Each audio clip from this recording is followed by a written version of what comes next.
C'est évidemment très intimidant de passer après Christian et Isabelle, parce que Isabelle, moi, ça va évidemment beaucoup inspiré, une petite déclaration d'amour comme ça, matinale, mais ton livre a été très clé dans tout ce que je vais vous présenter. Et j'ai reçu un texto d'Isabelle me disant il faut absolument que tu rencontres Christian, parce que Christian fait des choses formidables. Et je m'en suis rendu compte de ce matin, je ne connaissais pas Maubion, donc un grand bravo. Intimidé parce que c'est la première fois où je parle finalement à un parterre de gens déjà convaincus par le régénératif. Et donc je me suis dit comment je vais prendre l'exercice des 20 minutes avec vous pour que ce soit utile.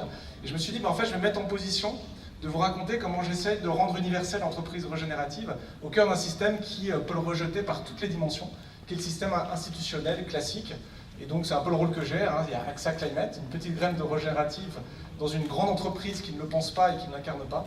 Et donc alors, je me propose de vous expliquer comment je l'explique à des gens qui ne sont pas dedans.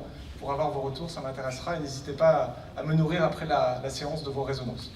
Alors, j'ai 20 minutes, pas plus. Je vais parler très très vite, c'est ma marque de fabrique. Donc je vais parler beaucoup de sous-optimalité, et je sais, vous allez voir quelqu'un qui parle très vite et qui va mettre beaucoup d'intensité et de tension, mais j'ai 20 minutes, j'ai plein de choses à dire, et quand je vois des dirigeants dans des boîtes classiques, on a peu de temps.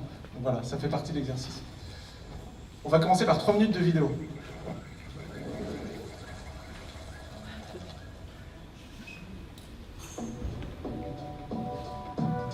Expansiance, vous les connaissez tous via leur marque phare, Mustela. Expansiance, c'est un chiffre d'affaires de 325 millions d'euros, 1100 salariés dans le monde, 300 en France, entreprise familiale créée par Paul Berthoby. Son capital est détenu à 100% par son PDG, Jean-Paul Berthoby. Sur le chemin du régénératif, Expansiance rejoint la CEC en 2021 et devient une société à mission. Et surtout, Expansiance stabilise ses volumes. Notre point aujourd'hui chez Expansiance, c'est pas de dire qu'on défend la décroissance, c'est de dire que si décroissance il y a, et il y aura sûrement, il faut qu'on soit préparé à ça. Donc cette année par exemple, on fait un premier budget qui n'a pas de croissance en volume. Et ça n'est pas un problème. On trouve même que c'est plutôt une bonne nouvelle. Le chemin vers le régénératif a aussi impacté le pôle R&D de création. Dans la cosmétique en général, ce qui se passe, c'est que vous allez avoir un brief marketing qui va vous dire tiens, je veux un produit qui fait ci, ça, ça, ça, ça, qui est de telle couleur et qui sent ça. Et puis les laboratoires vont demander aux acheteurs d'aller dans tous les pays du monde pour aller chercher la matière la plus qualitative possible, la moins chère possible, quelle que soit la provenance. Ça ne peut plus continuer. Donc on se dit, ce qu'il faut faire maintenant, c'est réfléchir à qu'est-ce qu'on saurait fabriquer autour de notre centre de production avec des matières issues de 200, 300, 500 km maximum autour de chez nous. PME basée près de Lille, Pocheco fabrique depuis 1928 des enveloppes. En chiffres, Pocheco, c'est 85 salariés. Zéro gaz, zéro fossile. C'est un fonds de 5 millions d'euros. Derrière chaque interrupteur, il y a des câbles, et des câbles, et des câbles. Et derrière certains câbles, depuis 120 ans, Nexans. Coté en bourse, Nexans, c'est 8 milliards d'euros de chiffre d'affaires, une action proche des 90 euros, 28 000 collaborateurs dans 42 pays. Depuis 2018, son PDG Christopher Guérin prend un chemin radical de réduction des impacts, sans plan social. Un mouvement inédit pour une entreprise de cette taille. Et la méthode, c'est qu'on est passé de 17 000 clients servis à 4 000. On s'est densifié, on a densifié nos efforts de production d'un point de vue économique et d'un point de vue environnemental. On a réduit le nombre de produits de 30 à 40% sur l'ensemble du périmètre de Nexans, et ce qui nous a permis de réduire nos émissions de carbone depuis 2019 de pratiquement 28%, et certainement 40% dans les 2 prochaines années. C'est là qu'on a expliqué que moins de clients et moins de produits génèrent beaucoup plus de cash. Alors qu'on vous a appris pendant des années, plus de clients, plus de produits vont vous aider à couvrir vos frais fixes. C'est une aberration économique que personne ne cherche à relever, mais c'est une vraie erreur économique. Le fait que vous vous débarrassiez de 13 000 clients libère énormément de temps managérial, de temps de production, de temps de qualité. Donc si vous gérez bien ce temps-là, vous pouvez faire de grands choses. Alors, la vidéo dure de nombreuses minutes et c'est par ça que je commence. En fait, j'arrive très concrètement avec du pragmatique, montrer d'autres dirigeants et pas que des petites entreprises. On a pris une boîte du CAC 40. Nexans, c'est évidemment pas une boîte régénérative, mais sur le chemin du régénératif, en tout cas le mouvement de réduction. Et c'est par ça que je commence auprès des entreprises auxquelles je parle, commencer par une magnifique ode au pragmatisme, aux réalisations concrètes pour créer de l'adhésion et de l'appétit. Et puis après, je parle de moi individuellement et je mets en regard un peu mon chemin en tant que dirigeant chez AXA, du rôle qu'on a chez AXA Climate en tant qu'assureur systémique. Et donc j'évoque 3 chocs pour une prise de conscience et donc un engagement sur ce chemin de l'entreprise régénérative. Le premier, c'est que je pars moi-même de la petite caricature de bobo et d'archétype cartésien que j'étais il y a encore 4 ans. Il y a 4 ans, je ne connaissais rien au climat. J'étais vraiment l'archétype de la personne aux œillères. J'étais un petit gars de la data et la manière dont je le présente, c'est d'expliquer que j'étais une caricature du cartésien pour lequel il n'y avait pas de gros problèmes dans la vie et que tout gros problème pouvait être découpé en petits problèmes et y apporter des solutions. Donc une vision, une philosophie très mécaniste. Et je pars de ça aussi pour rassurer sur le fait que voilà, je suis un arriviste et j'assume du régénératif, je suis très content de parler devant vous, mais il peut y avoir des épiphanies récentes et des épiphanies efficaces. Et les 3 chocs dont je parle, c'est le premier, je parle d'un choc d'habitabilité et de survie. C'est le fameux graphe des ppm. On va arriver à 410 ppm. En fin de siècle, on sera à un niveau non connu sur la planète 10 millions d'années avant. C'est des chiffres qu'on connaît tous, mais il faut les rappeler. Et ça, le premier choc qui a été le mien chez AXA Climate avec les autres, on est 200 maintenant, ça a été un choc de survie et d'habitabilité. On peut prendre le risque d'une extinction de l'espèce humaine, et ce chiffre nous le redit, il y a 10 millions d'années, il n'y avait pas d'hommes ni de femmes sur Terre. Et puis l'assureur qui est le nôtre, il peut montrer aussi des choses concrètes. Je ne sais pas si certains d'entre vous reconnaissent Lacano. Lacano, en 2050, c'est 40% des logements sous l'eau. Voilà. Il n'y a pas de débat, c'est scientifique, quels que soient les scénarios, le sort est jeté. Et donc ça, c'est une façon aussi pour l'assureur de manifester concrètement ce risque sur l'habitabilité des choses et le risque sur l'espèce humaine plus globalement. Et puis le deuxième choc, c'est le choc le plus fondamental, en tout cas qui m'a le plus transformé en profondeur, c'est le choc de complexité. C'est cette idée que derrière le carbone, il y a 8 autres limites planétaires, ça vous les connaissez, l'azote, l'usage de sol, l'eau, mais surtout qu'elles jouent entre elles, qu'elles sont dynamiques. Et ça, dans un esprit cartésien qui aime bien découper, mécaniste, ça marche pas, ça bug. Et là, ça prépare le premier changement de paire de lunettes, quand on approche une entreprise régénérative, qui est approcher la complexité. Mais dans ce cas-là, elle rentrait humble, en fait, d'une certaine façon, parce que changer du complexe, je vais y revenir, c'est changer, avoir une action indirecte plus que directe. Et donc ce choc de la complexité, tel que je l'appelle, je le mets au visage des dirigeants que j'ai en face en leur disant c'est bien de décarboner, mais si vous décarbonez comme vous avez réduit les coûts dans les années 90 en mettant un KPI et en mettant un plan d'action dans vos entreprises, on va dans le mur, puisqu'une grande partie de vos engagements de carbone en fait menacent directement la biodiversité.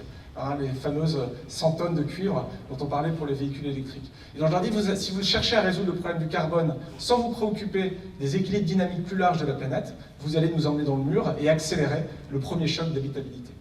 Et le troisième choc, j'y arrive progressivement, et on revient en réflexif à ce qu'ils vivent eux-mêmes en tant que dirigeants d'entreprise classique, c'est un choc de business model. Alors là, je prends le lave-linge ou le lave-vaisselle, et le moins 30%, c'est la baisse de la durée d'un lave-linge depuis 8 ans sur le marché. Absolument incroyable et absolument absurde, alors qu'on n'a jamais été aussi bon en matériaux qu'en 2023. Tout ça, je vais y revenir, je n'y reviendrai pas justement, Christian l'a très bien dit, lié à la logique volumique du toujours plus. C'est-à-dire qu'on amène, avec ce choc, j'essaie d'amener un discernement sur le modèle économique.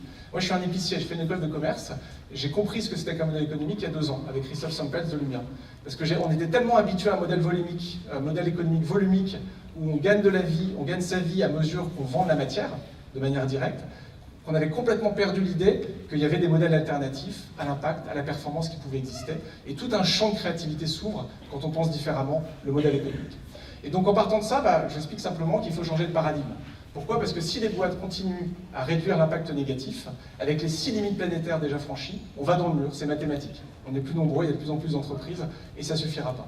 Et ce changement de paradigme, et là c'est extrêmement important, notamment dans le chemin, nous, qui nous a amenés au régénératif chez AXA Climate, parce qu'on n'a pas tellement de leçons à donner en termes de modèle économique, mais c'est vraiment la culture. C'est cette idée d'une vision où l'entreprise régénérative fait jouer à la fois un changement de modèle économique, mais surtout la culture. Et j'aime bien quand Christian parle de la semaine des 4 jours, cette autonomie, elle est évidemment consubstantielle à un chemin régénératif. Le régénératif ne peut pas se contenter d'annonces, de changements de modèle, elle doit tourner l'interne et l'externe sur un même chemin, qui est celui de l'autonomie et de la libération. Maintenant, quand on rentre sur ce que c'est qu'une entreprise régénérative, je leur dis, c'est très simple, en fait, il faut regarder votre entreprise différemment de là où vous la voyez. Vous la voyez, votre entreprise, souvent comme une entreprise au centre, avec votre rapport RSE, vous faites un petit tour des parties prenantes alentours, mais l'entreprise reste au centre. C'est une vision mécaniste, peu dynamique, peu vivante. Et qu'est-ce qui se passe quand vous la voyez comme un écosystème, comme un système vivant? Et là, je ne les entraîne pas sur le chemin d'un biomimétisme facile, où je leur dis, ah, le petit oiseau, il fait de la colle, il faut l'imiter pour votre processus industriel. Là, je leur parle exactement de ce dont a parlé Isabelle, c'est-à-dire voir une entreprise comme un écosystème. Et qu'est-ce qu'on regarde sur une forêt? Il n'y a pas de chef. Il n'y a pas un arbre qui domine les autres, il n'y a pas de prédéterminisme, chacun joue sa partie. Ce qu'on voit aussi dans cette forêt, c'est la sous-optimalité. Et là, j'en parle de la photosynthèse. La photosynthèse, le taux de rendement, c'est 2%. Je leur dis, si vous étiez à la tête d'une industrie qui avait inventé la photosynthèse, vous nous auriez emmené à 10, 20, 30, 50%. Vous auriez optimisé le système. Et pourquoi c'est négatif? Parce qu'en fait, pourquoi la nature s'est mise à 2%? Pour gérer les fluctuations de lumière, et donc gérer les crises, donc cette capacité à se mettre en sous-optimalité pour résister, avoir un peu de réserve quand ça bouge et quand ça bouscule, mais surtout parce que la plante, elle fait plein d'autres choses pour plein d'autres éléments de l'écosystème, uniquement, et pas uniquement de la photosynthèse et de la création de matière. Et donc la clé de la création continue, de bénéfices mutuels, c'est de ne pas tendre un système avec une variable quantitative, comme on le fait dans nos entreprises. Et après je leur dis, en fait ça s'apprend. Une entreprise régénérative, c'est, alors nous on a 9 principes du vivant, il y en a 10, il y en a 3, il y en a 4, on s'en fiche complètement, d'ailleurs je ne vous donnerai pas de définition d'entreprise régénérative. L'important c'est comme un muscle, petit à petit de développer une compréhension de ces principes qui font la nature et de les appliquer dans le monde de l'entreprise. Et c'est cette condition qui la rend universelle, l'entreprise régénérative. C'est pourquoi on dit universel, parce qu'on est un peu fou, un peu ambitieux, un peu français, mais c'est pour montrer simplement que ce n'est pas l'apanage juste des dirigeants qui vont changer leur modèle économique comme ça du jour au lendemain. En fait, quel que soit le pionnier, la pionnière, et quelle que soit son entreprise, eh bien, il y a un geste régénératif qui est possible. Pourquoi? Parce que ces principes du vivant, on peut les appliquer tout le temps. Là, par exemple, on peut s'interroger sur le principe d'interdépendance, d'équilibre dynamique. Si je vous dis plein de bêtises, est-ce que ça réagit? Est-ce que j'ai créé un espace pour que vous puissiez lever la main? La création continue. Qu'est-ce qui dit de la création continue pour un événement, pour NextGen? Singularité, absolument passionnant. Est-ce que j'ai réussi à adapter mon discours à la singularité de l'assemblée que j'ai devant moi? Donc en fait, c'est des principes, à partir du moment où on commence à les adopter, à jouer avec, elles deviennent un muscle qui permet petit à petit d'entamer une transformation. Et donc une entreprise régénérative pour nous, désolé, il y a une petite coquille dont je suis évidemment responsable. J'ai mis les mots, je parle tellement vite que j'ai bien mis les mots ensemble. Une entreprise régénérative opère comme un système vivant dans le respect des limites planétaires. Pour nous, c'est ça qui nous donne une énergie infinie, c'est se battre pour ce changement de paradigme. Par contre, on parle à des gens très différents. Alors c'est là au moment où je dis que c'est pas moi les coquilles en fait, parce qu'il y en a beaucoup, donc j'en suis pas responsable, c'est la machine. Pour les profils analytiques, moi quand j'ai un CFO qui vient de me dire Antoine, pitch-moi l'entreprise régénérative en 30 secondes, déjà je réponds plus. Je lui pose des questions, je lui dis tu peux me pitcher l'entreprise actuelle en 30 secondes? C'est très intéressant de voir la réaction. Mais ces profils analytiques, je leur dis c'est simple, ton PNL il a un bilan positif. Bon. Donc là il est rassuré, il a compris, le tiroir est fermé. Pour des profils plus aspirationnels, je dis c'est développer le potentiel de chacun des parties prenantes. C'est hyper exigeant. Mais une personne qui tilte, elle frissonne, elle comprend, et ça change tout. Et puis les profils agricoles, je leur dis, on va y revenir, c'est voir toutes les parties prenantes comme un sol, dont tu dois développer le potentiel. Et là, il y a quelque chose qui se fait de manière un peu plus profonde pour l'interlocuteur, l'interlocutrice. Et puis pour les profils synthétiques, tu grandis, je grandis, nous grandissons. C'est le summum de la trivialité. Je disais souvent, quand on discute avec Isabelle, moi je suis devenu fan d'Edgar Morin sur le complexe, mais avant l'épiphanie que j'ai eue, pour moi, il était hyper trivial. Vous vous rendez compte à quel point j'ai été complètement stupide. Pour moi, les Morins, c'était des trivialités. Pourquoi? Parce que vraiment, j'analysais avec une paire de lunettes cartésiennes un discours du complexe. Et donc, ça me semblait trivial. En fait, c'est évidemment profond. Et donc, le tu grandis, je grandis, nous grandissons, il est évidemment très profond et très dur à accéder. Alors, sur le business model, c'est simple. Vous vendez des intrants chimiques, vous êtes Bayer, vous êtes Corteva. Changement de paire de lunettes, ça donne quoi? Vous avez un modèle économique où plus vous vendez d'intrants, plus vous êtes content. Un modèle économique où vous êtes au rendement, et donc vous changez de regard sur votre pesticide, et ça passe d'un revenu, logique volumique, plus de matière, plus de blé, à une logique, au deux sens du terme d'ailleurs, à une logique de coût, où vous regardez maintenant, parce que vous êtes au rendement, vous êtes aligné à la performance du rendement agricole de la coopérative qui est votre cliente, et bien vous avez intérêt, en tant que Bayer et Corteva, à baisser le niveau de pesticides et de fongicides que vous mettez dans le sol. Ça, c'est simplement un petit changement de paire de lunettes dans le modèle économique qui fait que ça change. Et que des acteurs comme Nexans, ils ne sont pas parfaits, mais ce changement de paire de lunettes permet à un moment donné d'avoir un impact massif sur des chiffres massifs pour la santé de la planète. Et puis, très rapidement, t'inquiète pas, je tiens toujours le timing, c'est une question de regard. Et donc, on éduque, enfin on se forme, on apprend à discerner. Quand vous voyez ce bâtiment, maintenant, moi, il me fait un peu vomir, et ce bâtiment, on le voit partout, parce qu'il est uniforme. Qu'est-ce qui dit de la singularité du territoire dans lequel il est, Lisbonne, Paris, Boulogne-Billancourt, qu'importe. Et puis surtout maintenant dans ce bâtiment, quand je pense principe du vivant, je vois une grande optimisation d'une seule fonctionnalité, qui est la productivité des collaborateurs d'une entreprise donnée qui travaillent dans ce bâtiment. Alors que si on regarde comme un arbre, qu'est-ce que ce bâtiment donne à son écosystème? Qu'est-ce qui s'y passe la nuit? Qu'est-ce qui s'y passe quand il est vide? En quoi il reflète la singularité et il est en hybridité avec l'écosystème naturel dont on a parlé juste avant. Et donc le regarder comme un arbre, c'est juste ouvrir énormément et dévoiler énormément de potentiel d'opportunités. Le collaborateur, évidemment, regarder comme un sol, ça c'est juste magique. Je vois, j'ai un collaborateur, d'ailleurs François là, qui est là-bas. Mais ça c'est génial, parce qu'en fait, quand vous pensez une culture et vous regardez un collaborateur comme un sol, vous-même comme un sol, vous dites en fait, je ne vais pas lui donner des M&M pour qu'il soit content, ou juste l'augmenter pour qu'il soit content, je vais être en condition indirecte. Le sol à la Beauce, c'est pas le sol à Mulhouse ou le sol à Mont-Sartoux. Et donc en fait, je vais avoir un travail indirect pour comprendre la singularité du collaborateur et créer les conditions de développement de la singularité. En l'occurrence, c'est marrant que François soit là, je ne savais pas, c'est une synchronicité. François, pendant un an, on ne savait pas où te mettre, en fait, tu étais un peu partout. Et puis en fait, tu as trouvé ta voie et plusieurs fois, tu me disais Antoine, dis-moi ce qu'il faut que je fasse, je caricature. Hein. Et en fait, je t'ai dit, je ne sais pas, mais je vais créer les conditions pour que tu aies la mobilité possible. On n'a pas d'organigramme, on est un management libéré, et que tu trouves petit à petit ta voie. Et au dernier séminaire, moi, j'ai une déclaration d'amour aussi pour François, parce que pour moi, tu es l'incarnation d'un collaborateur qui s'est trouvé lui-même et qui a développé un potentiel singulier, qui n'est pas un potentiel de clown, mais qui a un potentiel incroyable à parler de tout ce qu'on fait, et on fait des choses différentes chez Climate à tout le marché. Donc merci pour ça. Et puis le dernier, c'est un point qui est hyper important, ne vous inquiétez pas sur le timing, je tiens, c'est la plante. Alors là, souvent, quand j'ai un dirigeant, il a une plante avec un pot dans son bureau. Et là, il me dit, ok, donc le régénératif, ok, je comprends un peu. Je dis, la différence entre faire du bien et un leadership de régénératif, elle est simple. Quand tu arroses ta plante chaque matin, sauf que c'est pas lui qui l'arrose, mais il fait un peu semblant en écoutant, donc il arrose la plante, je dis, c'est bien, tu fais de la bonne durabilité, tu fais du bien à la plante. Par contre, il y a deux questions à laquelle tu répondras systématiquement non.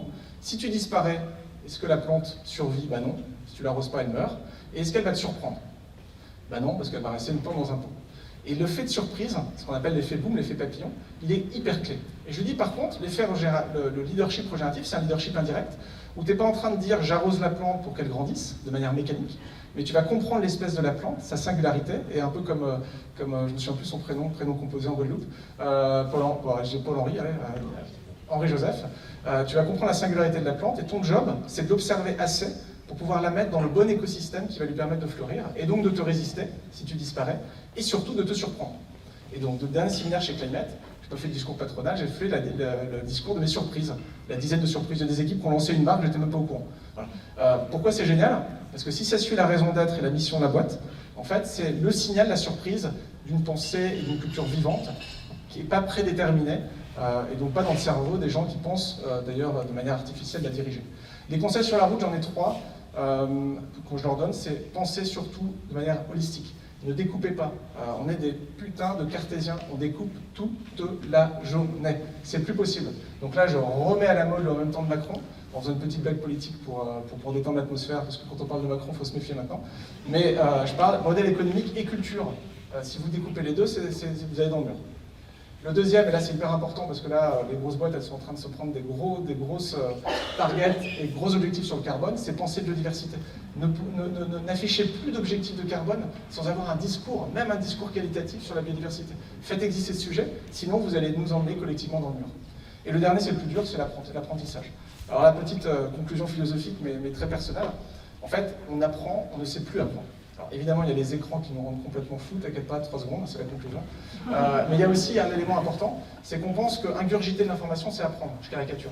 En fait, l'apprentissage, moi, c'est un maître Lean qui m'avait enseigné ça, c'était la mobilisation de la bonne information en nous par rapport à la bonne situation. Et l'apprentissage, c'est la mobilisation, c'est pas l'ingestion. Je vous ai dit plein de choses, ça ne sert à rien. Vous n'êtes pas en condition d'apprentissage, d'ailleurs, vous le savez, les sujets que vous nous avez parlé. Et donc, ce que je dis aux dirigeants, c'est il faut réapprendre à apprendre. Ce qui est un peu un télo, mais très très profond. Hein. C'est un peu le Morin qui rajoute apprendre à apprendre, il met un même nom, il le met au début.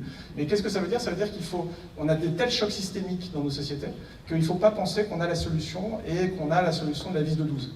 Donc en fait, notre seule priorité en tant que leader, c'est de créer des organisations qui apprennent. Et l'apprentissage, je vous le donne en 1000, c'est le meilleur proxy d'un bon recrutement.